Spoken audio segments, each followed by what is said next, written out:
മാവൂരിലെ telephone എക്സ്ചേഞ്ചിൽ സൂക്ഷിച്ചിരുന്ന copper കേബിളുകൾ മോഷണം നടത്തിയ കേസിലെ പ്രതികളായ ആലപ്പുഴ വലിയകുളങ്ങര സ്വദേശി മണലിക്കൽ വീട്ടിൽ 40 വയസ്സുള്ള വിനോദ് കുമാർ, നെന്മാറ പെഴുമ്പാറ സ്വദേശി അരക്കപ്പറമ്പിൽ വീട്ടിൽ 34 വയസ്സുള്ള നാസറുദ്ദീൻ എന്നിവരെ മാവൂർ പോലീസ് അറസ്റ്റ് ചെയ്തു. വ്യാഴാഴ്ച പുലർച്ചെ മാവൂർ പൈപ്പ് ലൈൻ റോഡിൽ സ്ഥിതി ചെയ്യുന്ന ടെലിഫോൺ എക്സ്ചേഞ്ചിൽ സൂക്ഷിച്ചിരുന്ന ഏകദേശം 35 മീറ്ററോളം നീളം വരുന്ന കോപ്പർ കേബിളുകൾ പ്രതികൾ മോഷ്ടിച്ചു.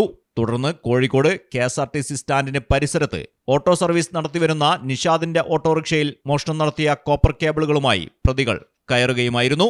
യാത്രക്കാരായ പ്രതികളുടെ സംസാരത്തിലും പെരുമാറ്റത്തിലും അസ്വാഭാവികത തോന്നിയ ഓട്ടോ ഡ്രൈവർ യാത്രക്കിടെ ഓട്ടോ മെഡിക്കൽ കോളേജ് പോലീസ് സ്റ്റേഷനിലേക്ക് എത്തിക്കുകയായിരുന്നു. പ്രതികളെ പോലീസ് ചോദ്യം ചെയ്തതിൽ നിന്നും ഇവർ ടെലിഫോൺ എക്സ്ചേഞ്ചിന്റെ കീഴിൽ കരാർ ജോലി ചെയ്യുന്നവരാണെന്നും കോപ്പർ കേബിളുകൾ മോഷണം നടത്തി കൊണ്ടുവരികയാണെന്നും പറഞ്ഞു. പിന്നീട് മാവൂർ പോലീസ് സ്ഥലത്തെത്തുകയും ഇൻസ്പെക്ടർ മുഹമ്മദ് റഫീഖിന്റെ നേതൃത്വത്തിൽ പ്രതികളെ അറസ്റ്റ് ചെയ്യുകയുമായിരുന്നു. കോടതിയിൽ ഹാജരാക്കിയ പ്രതികളെ റിമാൻഡ് ചെയ്തു.